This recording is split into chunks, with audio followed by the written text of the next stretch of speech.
So, facts my dear friends, when it comes to the technology, sa tingin ko ang QJ Motor na ang nangunguna pagdating sa kanilang mga scooters, and hindi magpapahuli dyan si Fortress 400. Ito na ata yung para sa akin pinaka-advanced na beginner level big bike na scooter na mahanap mo dito sa Pilipinas.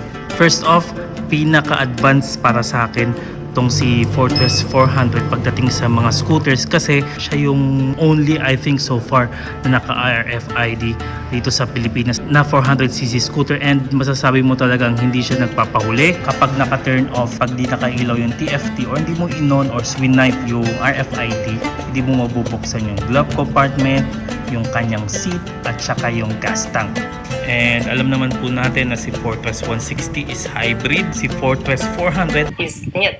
meron siyang 400cc, so pasok siya as an expressway legal bike, and meron siyang single overhead cam. Nasa harapan po ang kanyang liquid cooled radiator. Kapag scooter, usually belt driven, and meron siyang power na 28 kilowatts at 7,750 rpm, 38 newton meters of torque at 6,000 rpm.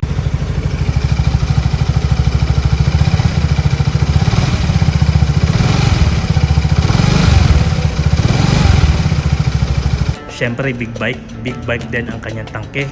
14 liters po tayo.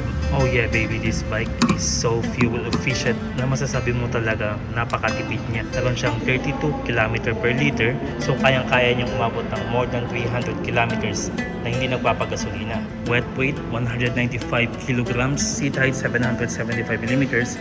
If you are 5'6" tall like me, this is what you're getting my dear friends. Madaling pa rin upuan kahit na makapal yung kanyang seat. Malapad kasi siya dito na part. So sa tingin ko, if you're a beginner rider, at least 5'3", pataas, pwede sa'yo. Pero almost flat fit siya. GT yung datingan, angat po yung kanyang handlebar. Comfy ka sa long ride. Ground clearance 150mm, wheelbase 1565mm. Mahaba, malaki talaga siyang tignan. Ito yung magugustuhan mo.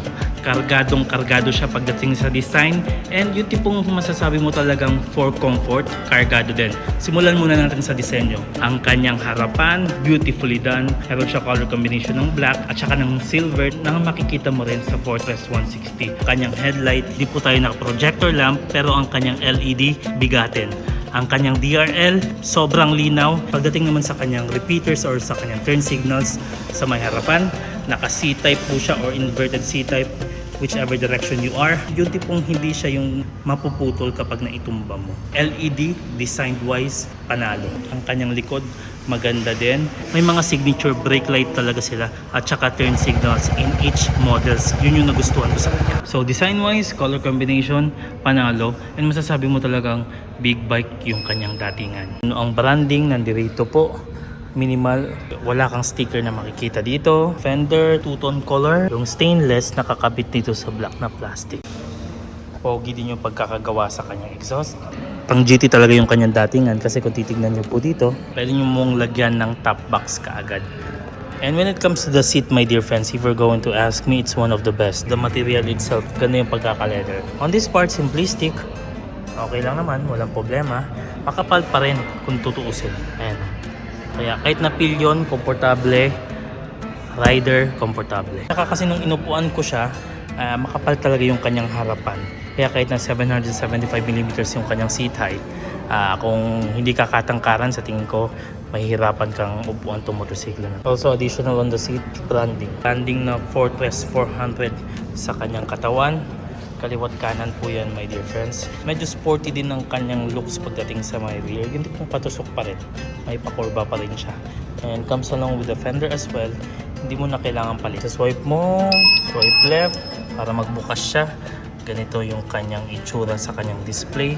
Tsaka kailangan nakabukas po ang motor kahit na hindi nakaandar para mabuksan mo to. Ayun, madali lang, easy to open ang kanyang fuel tank. Pabalik. And kapag pinatay mo, swipe left tayo. Tapos hindi mo na mabubuksan. Backlit po tayo sa kanyang mga controls and toggles. Pass switch on this part available. Pag pinindot mo to, And meron siyang racing at saka leisure. Ang itsura ng kanyang leisure ganito po. Yung tipong by numbers talaga siya. Pero to be quite honest, nagustuhan ko yung interface ng racing. Tignan natin. Hindi siya masyadong focus sa number, pero focus siya sa design. Na ang fuel makikita mo dito, temperature on this part, RPM nasa kanan, speedometer nasa kaliwa, kitang-kita, ABS lighting, hazard light, orasan. Ayan po yung mga numbers na makikita mo, trip A and trip B. And this is what I like about this motorbike right here. Easily adjustable ang kanyang windshield. Ganito po. Kapag pataas, ayan. And ito na yung sagad nyo. Ngayon naman, pag pababa, ganito tayo. Ayan, ito na yung pinakasagad niya, my dear friend. So, pagdating naman sa kanyang compartment, dito sa kaliwa, medyo may kaliitan talaga siya. Hindi ko nga may pasok ng maayos yung kamay ko. Sa kanan, may rechargeable po tayo na plug. Ayan, USB port. Kasya naman po isang phone. Telescopic front fork po tayo sa may harapan. Dual shock po tayo sa likuran. And with oil dump and preload adjustability. At saka pagdating naman sa kanyang side mirror, maganda din yung pagkakayari. If you're going to take a look at the product itself, ayan, may mga butas siya for the design. And also ang kanyang footrest, panalo po, size 9, pwede. Maayos din ang footrest ng kanyang Pillion Rider. Dual hydraulic disc brakes po tayo sa kanyang harapan. Vibre po ang branding ng kanyang caliper. Sa may likuran naman, Vibre pa rin. Single disc brake po tayo. Gulong front tire niya 120, 70, 15. Matambok. Sa rear tire naman 150, 70, 14. Mataba pa rin. And like I said a while ago, big bike talaga yung datingan itong motorsiklo na to. When it comes to the price, my dear friends, this motorcycle, 359,900 Philippine pesos. Yes, may kataasan siya, pero para sa akin, when it comes to the quality, check.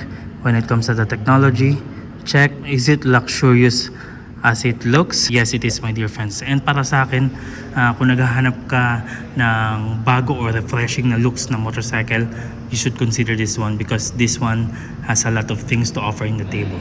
Hi, my dear friends, let me know in the comment section below, aside from this, which one from QJ Motor or Bristol or Moto Morini you want me to vlog. Iba-vlog natin yan.